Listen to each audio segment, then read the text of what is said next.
everybody! Welcome to day... Carry the 4, plus 2, plus 2, 21 of Poems with PJ. Of course, I am PJ, and today we're going to do some poems, because that's how the poem show works. We've had a day off yesterday. I needed a rest. I had to sit in my big yellow chair and go... And I did that for a very long time. So I had a good rest yesterday, but now I'm back with a bang! And we're going to be having loads of your poems. Thank you so much for anyone who sent poems in to pauljenkinspoet@gmail.com. And thank you again to everybody who has shared our trailer. I think I made a promise at the end of last week that if we managed to reach 100 shares on the trailer by the end of the week, then I would do the show in my Spider-Man onesie, as it is Heroes Week. We're not doing so bad so far. We're up to 41 shares. I think you could do better. So remember, after the show, parents, if you can just press the share button and tell the whole world about Poems with PJ, and then we'll be able to get as many different people watching the show as we can. Now, of course, it is our Heroes Week. I've been thinking very much about superheroes this week, or about people that are going on adventures, or sometimes there are monsters on superhero adventures. Now, one of those monsters that you sometimes see on superhero adventures is in ancient Egypt. And you have people dressed in bandages all around. And they walk around going... Rrr. We are, of course, talking about mummies. But that's one of those words that's got a double meaning. Because a mummy could be a mummy. Or a mummy could be a mummy. It gets very confusing. And so I wrote a poem that might be all about that.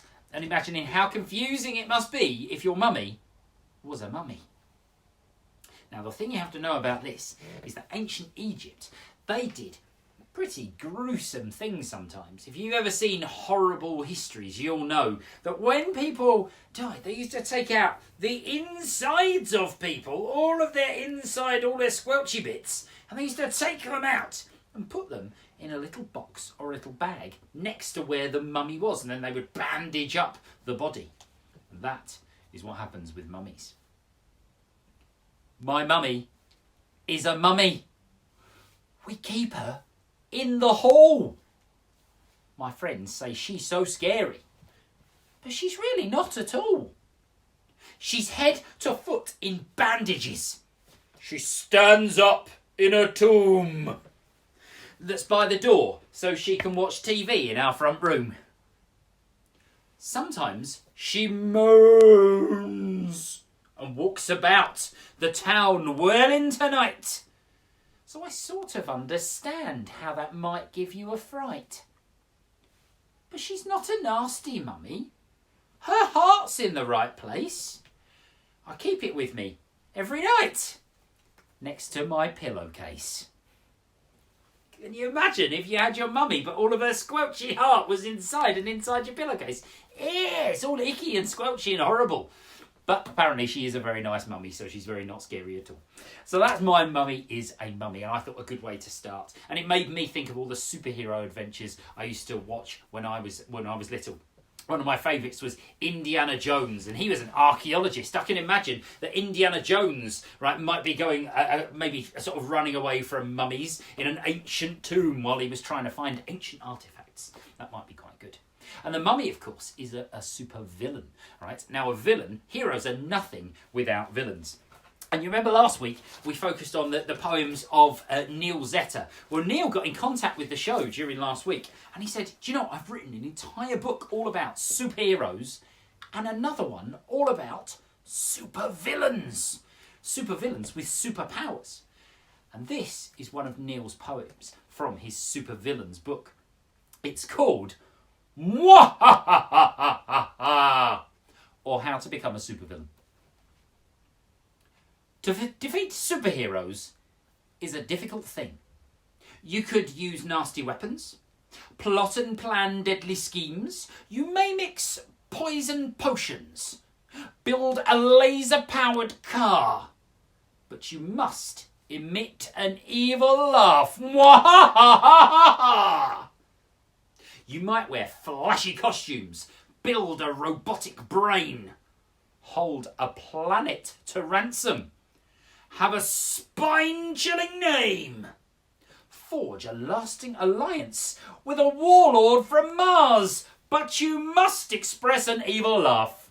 Mwahahaha. You can strengthen your muscles, gain the power of flight, or become an immortal so you'll never die. Maybe form your own army and destroy a distant star, but you must unleash an evil laugh. Mwahahaha. It's important, essential. It's a tool of the trade, as without it, you'll struggle, score the lowest of grades. You should practice, and then practice really hard, until you possess an evil laugh. Mwahahaha. I think I quite enjoy being a supervillain. Do you think I could go and maybe take over the world?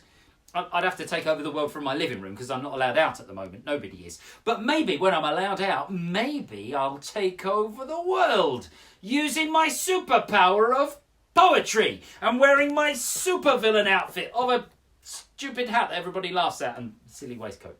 Do you think that'd be a good supervillain? Probably not.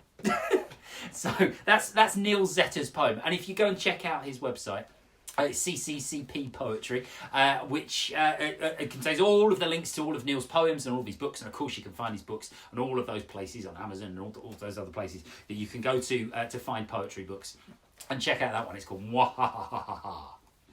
Now, we've got, of course, Poems with PJ is nothing without the poems that children write as well. Because it's all very well me doing the poems and Neil doing the poems, but we spend our entire life writing poems. But you guys are in lockdown and you've been doing all sorts of other things and thinking, well, I can make stuff and I can do dances in my living room now and I can do my PE lessons in my living room and maybe we might go for a walk as part of our PE day. But what am I going to do with my day? Well, some of you have been writing poetry.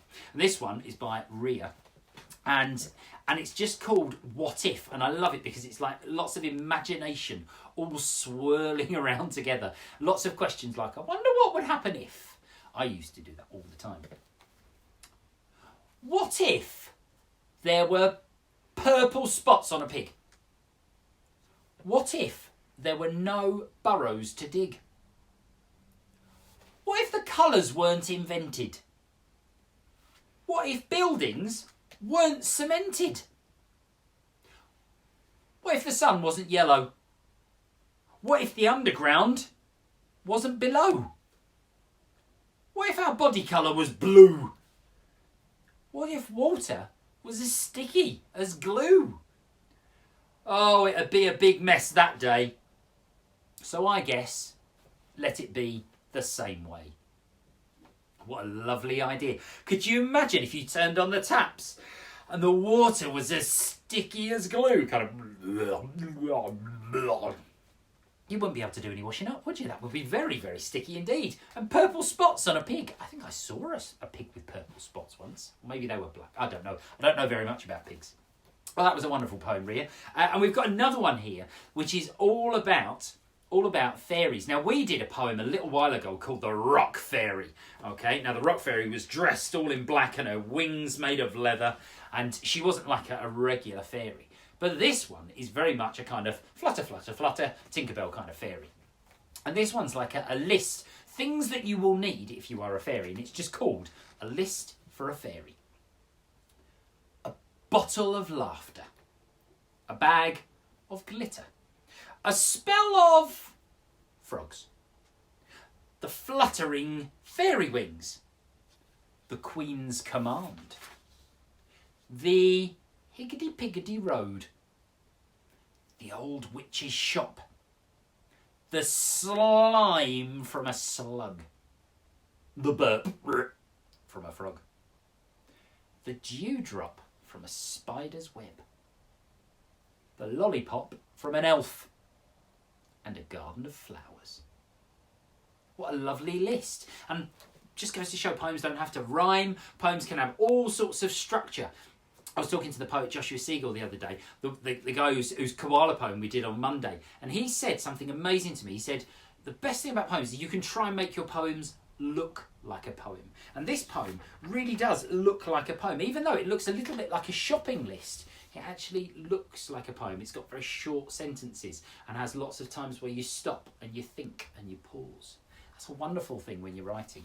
And it was brilliant to read that one. That was by a little girl called Violetta, right? What a lovely name that is as well, Violetta. Well, we've got all sorts of things. And as I mentioned before, it's our superheroes week. I'm busy writing lots and lots of superhero poems this week. And we had a poem all about Spider-Man on Monday. Now, Spider-Man is a Marvel superhero. That's Marvel Comics created Spider-Man. He was created by a guy called Stan Lee.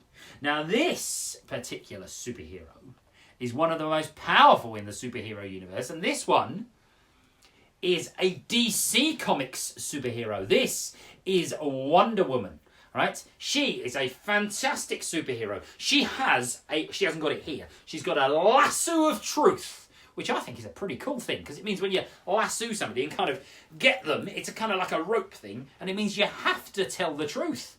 That might be quite tricky. I don't know if I could always tell the truth. What do you think, Wonder Woman? All right, she's looking at me funny. I think I better always tell the truth. And it started me thinking, well, I know lots of women, right? I wonder if they're all Wonder Woman. How would I ever know?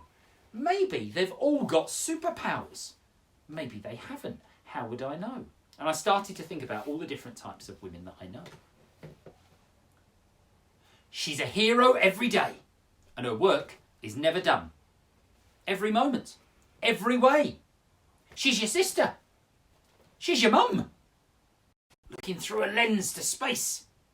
She's an astronaut who's floating with a radar to replace. She's the fastest and the slowest. She's the huge and she is small. She loves to run for miles and loves to never run at all. She has style and she is scruffy, with makeup and with none. She is shy but yet the loudest. She is dull but also fun. She's always out at parties. She's always back at home. She's the commonest of commoners and the queen upon the throne. She helps you cross the road and she drives you to your school. She is equally embarrassing and totally so cool.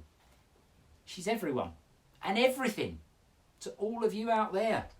And her name is Wonder Woman. And she's way beyond compare. And that's the thing. I reckon all the women out there, all of you are Wonder Woman. I think that's what it is. Doesn't matter who you are, you can all be Wonder Woman. What do you think, Wonder Woman? She doesn't say very much, Wonder Woman, but I think she agrees. Yes, so that's Wonder Woman. And that's the thing about writing poems. Sometimes you don't have to write about the actual hero themselves. Because I could have written a poem all about Wonder Woman going on her adventures, and she's a member of the Justice League, so she sometimes teams up with Superman and Batman and the Flash and all sorts of other people. But actually I thought, no, I just want to take those words, Wonder Woman. And all of those people in the poem, they're all Wonder Women, aren't they? Wonder Woman, she's going to join our array of characters all the way up there, and we'll put her up there and you'll see her in future shows. Now remember, if you've got poems of your own that you'd like to share with us and all the people at home, please do get in contact. It's pauljenkinspoet@gmail.com, and we'd love to read your poems out. In the meantime, stay safe everybody, and we'll see you back here tomorrow at 4 o'clock. Bye-bye!